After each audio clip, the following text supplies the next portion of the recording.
আর এক রাতে নবী ছিলেন উম্মে হানির ঘরে, জিবরাইল আসিয়া যখন বলেন বিনয় করে। আর এক রাতে নবী ছিলেন উম্মে হানির ঘরে, জিবরাইল আসিয়া যখন বলে বিনয় করে। আর ডাকতেছেন আল্লাহ তাকে, মিরাজ হবে আপনার সাথে।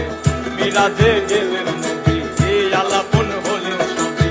বিদায় বেলা আল্লাহ তাআলা হলেন বেকারা,